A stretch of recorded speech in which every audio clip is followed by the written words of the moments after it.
నిజామాబాద్ నగరంలో బుధవారం రాత్రి తేలికపాటి వర్షం కురిసింది. వారం రోజుల క్రితం వర్షాలు కురవగా ప్రస్తుతం తీవ్ర స్థాయిలో ఎండలు దంచి కొట్టాయి. ఉదయం నుంచి ఎండ తీవ్రత అధికంగా ఉండి సాయంత్రం ఒక్కసారిగా వాతావరణంలో మార్పులు సంభవించి వర్షం కురిసింది. తాత్కాల్ రైలు టికెట్లు బుకింగ్లో కేంద్రం సంచలన నిర్ణయం తీసుకుంది. తాత్కాల్ బుకింగ్లో త్వరలో ఆధార్ అథెంటికేషన్ తప్పనిసరి చేయనున్నట్లు రైల్వే శాఖ మంత్రి అశ్విన్ వైష్ణవ్ ట్వీట్ చేశారు. దీనివల్ల నిజమైన ప్రయాణికులకు బుకింగ్ సులభతరం అవుతుందని వెల్లడించారు. దీంతో ఆధార్ లేకపోతే తాత్కాల్ టికెట్ బుకింగ్కు ఇబ్బంది ఎదుర్కోవచ్చన్నారు. 2024 బ్యాచ్ తెలంగాణ క్యాడర్కు చెందిన 5 ట్రైనీ ఐఏఎస్లు సీఎం రేవంత్ రెడ్డిని జూబ్లీహిల్స్లోని ఆయన నివాసంలో కలిశారు. పలు అంశాలపై ముఖ్యమంత్రితో చర్చించారు. ఈ సందర్భంగా వారిని అభినందించిన సీఎం వారి బాధ్యతల నిర్వహణపై పలు సూచనలు చేశారు. ఈ భేటీలో రాష్ట్ర చీఫ్ సెక్రటరీతో పాటు ఇతర అధికారులు పాల్గొన్నారు. బెంగళూరు చిన్నస్వామి స్టేడియం వద్ద జరిగిన తొక్కిసలాటపై RCB star player Virat Kohli స్పందించారు. అంతకుముందు ఆర్సీబీ ఫ్రాంచైజ్ చేసిన ప్రకటనను ఇన్స్టాలో పోస్ట్ చేస్తూ మాటలు రావడం లేదు, ఈ బాధ వర్ణాతీతం అని క్యాప్షన్ ఇచ్చారు. హార్ట్ బ్రేకింగ్ ఎమోజీని జోడించారు.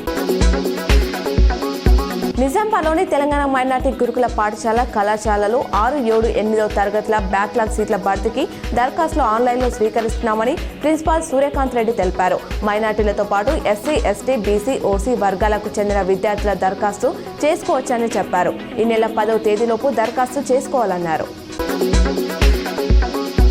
బెంగళూరు చిన్నస్వామి స్టేడియం వద్ద తొక్కిసలాటలో 11 మంది ప్రాణాలు కోల్పోవడంపై ఏఐఎంఐఎం చీఫ్ అసదుద్దీన్ ఓవైసీ విచారం వ్యక్తం చేశారు. ఇది ఎంతో దురదృష్టకరం, బాధాకరమైన సంఘటన. దీనికి గల కారణాలను ప్రభుత్వం తెలుసుకోవాలి.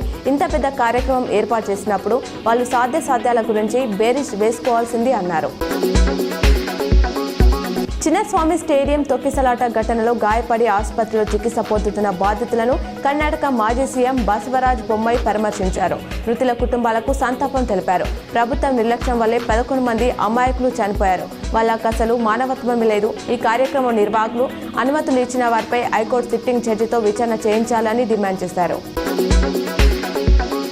అమెరికా అధ్యక్షుడు డొనాల్డ్ ట్రంప్ మరో సంచలన నిర్ణయం తీసుకున్నారు. ప్రఖ్యాత హార్వర్డ్ యూనివర్సిటీలో కొత్తగా చేరబోయే విదేశీ విద్యార్థుల వీసాలపై నిషేధం విధించారు.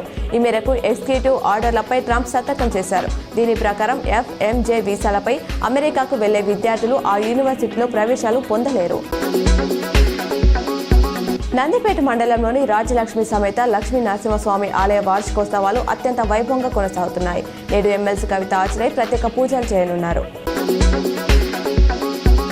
నగరంలోని సుభాష్ నగర్లో గల ధన్వంతరి ఆలయ ప్రతిష్టాపన ఉత్సవాలు అర్చకుల వేద మంత్రోచ్చారణల నడుమ అత్యంత భక్తి శ్రద్ధలతో నిర్వహిస్తున్నారు.